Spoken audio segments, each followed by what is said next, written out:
Alleluia.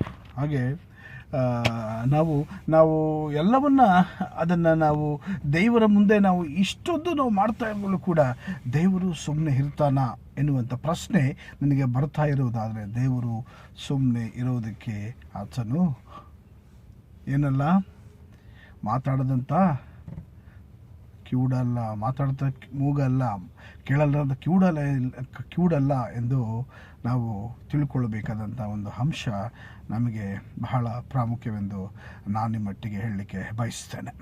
ಆದರೂ ಇವತ್ತು ನೀನು ಪ್ರತಿದಿನಲೂ ದೇವರನ್ನು ರಕ್ಷಣೆ ಆನಂದದಲ್ಲಿ ಇದೆಯೇ ಎಂದು ನೀನೇ ಅದನ್ನು ಟೆಸ್ಟ್ ಮಾಡಿಕೊಂಡು ಅಥವಾ ಅದನ್ನು ಹಿಡ್ಕೊಂಡು ಅದನ್ನು ಧ್ಯಾನಿಸುತ್ತಾ ನೀನು ದೇವರ ಒಳಗೆ ಬಂದಾಗ ನಿಜಕ್ಕೂ ನೀನು ಧನ್ಯನು ಎಂಬುದಾಗಿ ನಾನು ಹೇಳಲಿಕ್ಕೆ ಬಯಸ್ತೇನೆ.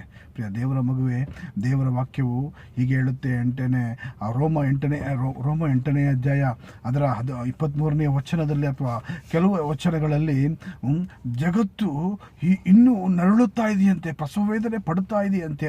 ಹೇಗೆ ದೇವರ ಒಂದು ಪದವಿ ಪೂರ್ವಕವಾದಂಥ ದೇವರ ಒಂದು ಮಹಿಮೆಯ ಪದವಿ ಯಾವಾಗ ಆಚೆ ಬರ್ತದೆಪ್ಪ, ಯಾವಾಗ ಬರ್ತದೆ ದೇವರ ಮಹಿಮೆ, ಯಾವಾಗ ಬರ್ತದೆ ದೇವರ ಒಂದು ಚಿತ್ತ, ಯಾವಾಗ ಬರ್ತದೆ ದೇವರ ಒಂದು ಶಕ್ತಿ, ಯಾವಾಗ ಬರ್ತದೆ ದೇವರ ಒಂದು ಮಹಿಮೆ ಅಥವಾ ಆ ಪದವಿ ಆ ಒಂದು ಜಡ್ಜ್ಮೆಂಟು, ಆ ಒಂದು ದಿನ ಯಾವಾಗ ಬರ್ತದೆ ಎಂದು ಇನ್ನೂ ನರಳುತ್ತಾ ಇದೆ ಎಂಬುದಾಗಿ ನಾವು ರೋಮ 8ನೇ ಅಧ್ಯಾಯ ಅದರ ಒಂದು 23ನೇ 24 ವಚನಗಳಲ್ಲಿ ಅಥವಾ ನಾವು ಆ ಭಾಗಗಳಲ್ಲಿ ನಾವು ನೋಡ್ತೇವೆ.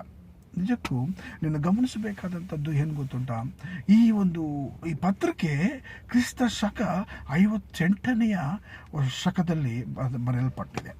ಆವಾಗಲೇ ಪೌಲನ ಮೂಲಕವಾಗಿ ದೇವರು ಬರೆದಿಟ್ಟಿದ್ದಾನೆ. ಜಗತ್ತು ಲವಲವಿಕೆಯಿಂದ ಇನ್ನೂ ಅಲ್ಲಿ ನಾವು ಆ ವಚನವನ್ನು ಬಹಳ ಗಂಭೀರವಾಗಿ ನಾವು ಅದನ್ನು ನಾವು ಓದುವಾಗ, ಅದನ್ನು ನಾವು ಪರಿಗಣಿಸುವಾಗ ಅಲ್ಲಿ ಕೊಟ್ಟಂಥ ವಿಷಯ ಏನಪ್ಪ ಅಂತಂದರೆ ನರಳುತ್ತಾ ಇದೆಯಂತೆ. ಏನು ನರಳುತ್ತಾ ಇದೆ ಅಂದರೆ ಇದನ್ನು ನಾನು ಹೇಳೋದಕ್ಕೆ ಬಯಸೋದಿಲ್ಲ. ನರಳುತ್ತಾ ಇದ್ದೇನೆ ಅಂತಂದರೆ ಒಂದು ವಿಷಯದ ಬಗ್ಗೆ ಆ ಒಂದು ನರಳುವಿಕೆ, ಯಪ್ಪ ಯಾವಾಗಪ್ಪ ಇದು ಆಗುತ್ತೆ, ಅದೇ ಎಳೆದಾಯಿತು. ನಾನು ಚಿಕ್ಕವನಿರುವಾಗಲೂ ಕೂಡ ನಾನು ಪ್ರಸಂಗಗಳನ್ನು ಕೇಳುವಾಗ, ಅನೇಕರ ಪ್ರಸಂಗಗಳನ್ನು ಕೇಳುವಾಗ ಚಿಕ್ಕವರಿಗಿನ್ನ ರಕ್ಷಣೆಯ ಸಮಯದಲ್ಲಿ ನಾನು ಬರದೇ ಇರುವಂಥ ಸಮಯಗಳಲ್ಲಿ ನಾನು ವಾಕ್ಯಗಳನ್ನು ಕೇಳ್ತಾ ಇರುವಾಗ ಯೇಸು ಸ್ವಾಮಿ ಬರ್ತಾರೆ, ಜಡ್ಜ್ಮೆಂಟ್ ಮಾಡ್ತಾರೆ ಎನ್ನುವಂಥ ಒಂದು ಶಬ್ದಗಳನ್ನು ಈ ಒಂದು ವಾಕ್ಯಗಳನ್ನು ನಾನು ಕೇಳ್ತಾ ಇದ್ದೆ. ಆದರೆ ನಾನು ಅಂದ್ಕೊಳ್ತಾ ಇದ್ದೆ, ಎಲ್ಲಪ್ಪ ಇವಾಗ 2099 ಅಥವಾ 1999, 1970, 98, 95 ಈ ಥರ ನಾನು ಲೆಕ್ಕಗಳನ್ನು ಹಾಕಿದ್ದ ದಿನಗಳನ್ನು ನಾನು ಗಮನಿಸುವಾಗ